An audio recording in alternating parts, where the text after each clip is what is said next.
워낙 부친이 독립유공자로 선정됐다는 그 과정을 놓고 특혜 논란이 일고 일었었죠. 소년이 근데 SNS에 드디어 발끈하면서 또 한마디를 했었는데요. 관련 영상을 보시고 이야기를 이어가도록 하겠습니다.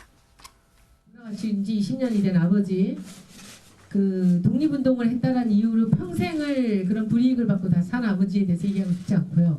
보훈처를 통해서 들으십시오. 손혜원 의원실을 방문하고 그다음에 그 손영우 씨를 국가유공자로 만들고 이런 것이 전혀 잘못된 거 아닙니까? 국가유공자로 만든 게 아니고 국가유공자의 대상이 되시기 때문에 서원을 해드린 겁니다. 글쎄, 심사위원회를 거쳐서. 아이, 네. 지금 자꾸만 그런 말씀하지 마세요. 국민들 앞에. 아니, 제 얘기 들어보세요. 본인 부친과 관련돼 있는 사적인 일이잖아요. 어찌 보면.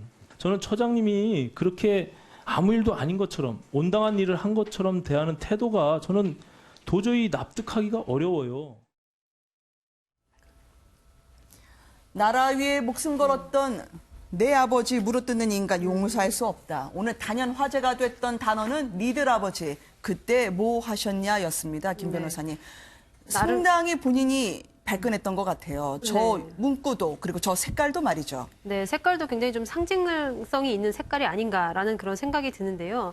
그 손혜원 의원의 그 아버지가 사실은 독립운동을 한 것은 사실이지만 그 이후에 이제 남로당 쪽에 가담을 했다라는 것으로 지금 계속 번번이 지금 서훈 그 선정 기준에서 탈락되었다. 근데 그러다가 갑자기 표진 처장이 방문하고 나서 그 이후에 기준이 바뀌고 그 다음에 선정이 되었다. 이것이 특혜 의혹이다라는 지금 의혹에 관련돼서 손혜원 의원이 이제 계속해서 그런 특혜 같은 건 없었다라고 주장을 하면서 이번에 좀 격앙된 메시지를 저렇게 페북에다가 남겼습니다. 그래서 특히 이제 맨 마지막에 있는 니들 아버지는 그때 뭐 하셨지? 이 문구 때문에 굉장히 논란이 되고 있는데요. 뭐 영화에 네 아버지 뭐 하시노 뭐 이런 그런 구절이 좀 생각이 나기도 하는데 대사가.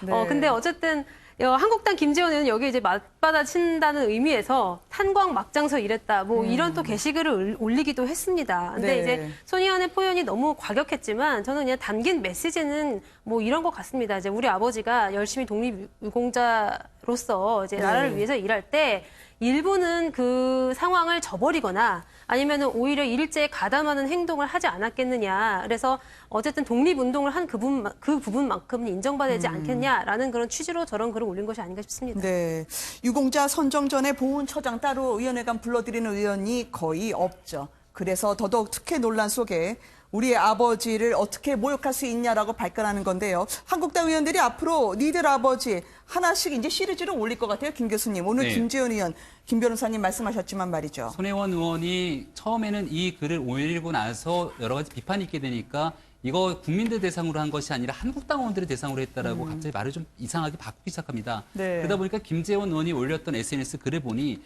아버지께서 탄광에서 일했다라고 얘기를 하게 되는데 아버지가 아니라 조부께서 그러니까 할아버지께서 탄광에서 일했던 것은 사회인으로 강제징용을 가서 탄광에서 일하고 나서 나중에 진폐증으로 엄청나게 고생을 했다라고 하는 아픈 역사를 올리기도 합니다. 그러니까 손혜원 의원이 얘기하고 있는 건 마치 잘못 오해하게 됐을 경우 한국당에 있는 의원들의 조부나 부친들이 일제시대에 친일에 가담했던 것과 같은 나쁜 역사가 있는 것 아니냐라고 오해할 수 있는 소지가 있는 건데 전혀 그렇지 않고 손혜원 의원만 부친에 대해서 좋은 긍정적인 역사를 가지고 있는 것이냐고 외려 반문할 수 있는 것이거든요.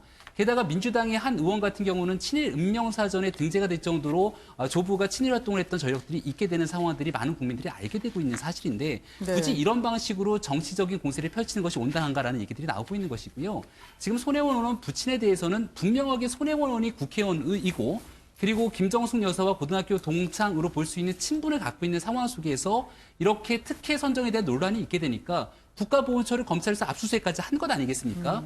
그렇다면 이 상황에서 사실관계에 대한 명명백백한 진실을 밝히기 위한 노력들을 하는 것이 우선이지 본인에 대한 비판을 가지고 이렇게 정치 공세를 하는 부분들은 결국 온당하지 못한 반격을 받을 수밖에 없는 상황인 것 같습니다. 네, 어떻게 유공자로 선정한 거냐. 지금 보훈처에서 자료 제출도 하고 있지 않아서요. 피우진 처장이 거의 몸으로 맡고 있는 상황인데 니들 아버지라는 말까지 이렇게 의원들이 그런 말씀을 좀 하시나요? 상당히 격앙된 반응이어가지고요. 그렇죠. 굉장히 감정적인 발언이고요. 저것은 이렇게 그 대상을 특정하지 않으면 그 손혜원 의원을 조금 약간 안 좋게 보는 모든 사람이 그 감정이 상할 수 있습니다. 왜냐하면 보통 아버지들이 다 가족을 위해서 열심히 일하시는데 꼭 국가를 위해서 목숨을 바쳐야만 되는 건 아니잖아요. 네. 그리고 이게 광고의 달인으로서 네. 전형적인 프레임 뒤집기가 아닌가라는 생각이 드는 거예요. 왜냐하면 지금 우리가 얘기하고자 하는 거는 손혜원 의원의 그 부친께서 무엇을 했느냐 이런 것만이 아니라 그것보다 더 중요한 거는 국회의원으로서 지위를 자기의 이해관계를 관철하는데 이용했느냐 안 했느냐 이것이 훨씬 중요합니다. 네. 여기 보면은 그 피우진 처장이 한번 신청해봐라라고 했던 게 2월이고요. 네. 그리고 그 기준이 발표된 거는 7월입니다. 그러면 벌써 5개월 전에 가이드를 줬다는 거잖아요. 그럼 네. 이거는 분명히 일반 국민 입장에서는 이해하기 굉장히 어려운 것이죠. 네. 더더군다나 이제 본인이 목포에 자신에게 세 채나 집을 소개해줬다는 큰손 부부가 소환이 돼서 조사를 받았다고 하는데요. 차명이면 내 재산 다 내놓고 국회의원직 사퇴하겠다. 이 말을 다시 한번 확인하더라고요. 장혜찬 평론가님. 네, 그리고 뿐만 아니라 그동안 허위 사실로 자신을 음해했던 정치인과 유튜버 댓글러들에 대한 취합도 거의 끝나간다고 말을 했는데요. 네. 사실은 이 목포의 큰손이라고 알려진 정모 씨가 소환 조사가 끝나고 나면 손혜원 의원에 대해서도 어떤 식으로든 검찰이 소환 조사를 진행할 수밖에 없을 겁니다. 물론 참고인 네. 자격으로 시작을 하겠지만요. 그 소환 조사, 본인에 대한 소환 조사를 앞두고 상당히 심리적 부담감을 느끼고 있는 것으로 보이고 최근에 이렇게 한국당을 대상으로 날선 반응을 하는 것이나 또 이번 보궐선거 결과를 놓고 당대표인 이해찬 의원을 뜬금없이 저격하기도 했어요. 네. 뭐 지인의 글을 공유하면서 이해찬 의원이 유세차에 타면 표가 떨어진다. 네. 이런 상당히 심각한 내용의 글을 공유하기도 했는데 그러니까 이거 정계 은퇴하라는 식으로 말씀하시더라고요. 뭐 이런 여러 가지의 어떤 발언을 보게 되면 사실상 지금 본인의 목포 의혹에 대한 검찰 조사를 앞두고 조금은 긴장하고 있는 것이 아닌가. 그러한 상태가 한국당뿐만 아니라 민주당 지도부를 향한 이러한 비판에서도 다 드러나는 것 같다.